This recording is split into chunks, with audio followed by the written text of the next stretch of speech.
my daughter is in the midst of her second week. Okay. And I admit our frustration and anxiety levels are pretty high, but they're somewhat under control. But that's not the same for everyone dealing with school. And so joining us today is associate producer of Living 757, Deanna Dallas. How are you, Deanna?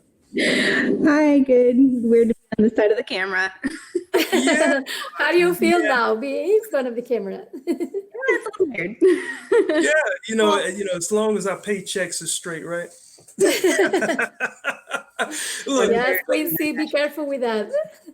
well, before we get started asking you a question, there was a really interesting the young guest that we had. I believe her name was Eva. Ava, yes. She was a fourth grader. We had her on and she was getting prepared for virtual school. And her mother put a picture up on on Facebook showing the difference, the difference between week 1 and week 2. Like that kids, is a huge difference, Quincy. Oh my gosh, kids are going through it. So shout out to Tracy. She's a mother handling the virtual schooling for the kids. So, it's not the easiest thing, right, Deanna? No. And talking about this, Deanna, I know you are a full mom hands right now. You also work 9 to 5. How do you handle this? Because now everyone says like, okay, virtual school, but virtual school also takes the time for you guys, moms and parents, because you have to be there with your kids. Can you share your story right now? Yeah, absolutely. So my daughter, Rowan, is 5 years old and she just started kindergarten and we just moved into a new neighborhood right before the school year started. So we look forward to the virtual learning because it's really the only interaction that she gets with other kids her age.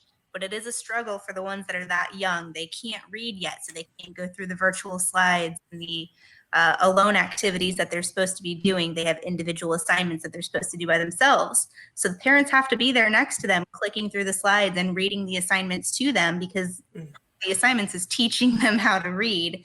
So it's a struggle. You're managing your home. You're managing your child's schooling and you're trying to work at the same time. And it's not an easy feat. But on the other hand, I understand that everyone's trying to do what's necessary to keep our kids safe. And the teachers at my daughter's school at Deep Creek Elementary are fantastic. And you can tell that they care and they're trying really hard to make this as meaningful of an experience for the kids so they can get the most out of it. But it's difficult. It's really hard. And they're frustrated too. They don't want to have to rely on their parents every 2 seconds. Yeah, and I'm sorry. Patricia. No, that's fine. I would just want to ask you, so you have time to your job and also teach your daughter?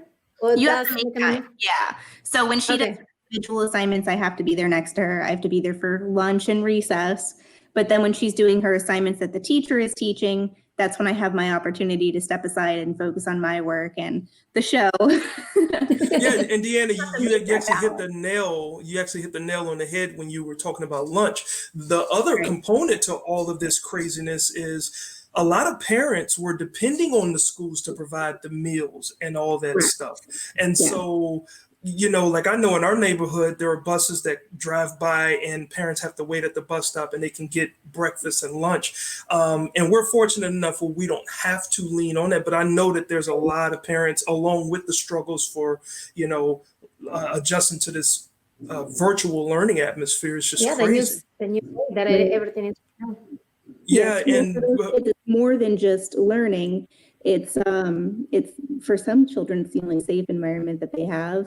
It's the only stable environment they have, and they're really missing that opportunity to have those other, adults and leaders in their lives. So, my heart goes out to them because it's got to be difficult, but it's something that everyone's just trying to make the most, try to get. Now that you mentioned that, Deanna, that is going to be very difficult. I just have the chance to be talking with a group of leaders here in Virginia Beach, people that are trying to help also the Latin community, because like you just say, it's really hard for you guys that speak English. For these families, they have no help because they don't even know how to log in, to sign in. They have system problems and they're called the school to find that information about it. And they don't have the resources yet to help all these Latin families also trying to help the kids going through this process, virtual school. So yes, it's a lot of challenges I think that everyone is facing during this virtual moment and virtual school.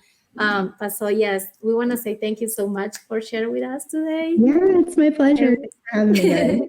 Yeah, and it's good to see you on this side. So now I can really pick with you now. Yeah, and just Oh, God. hear from firsthand how she's dealing, because I don't know how to do everything.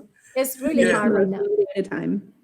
Yeah, Yes. well, we certainly appreciate you and what you do. And for all the other parents out there, keep your head up because it may not get any easier, but you know what? If we all continue to stick together, then we'll be all right. And so we take a moment to relax. And what chills us out from a lot of frustration is hearing some good music. So up next, we got Gracie Carroll. She's going to take us to Nashville when we come back.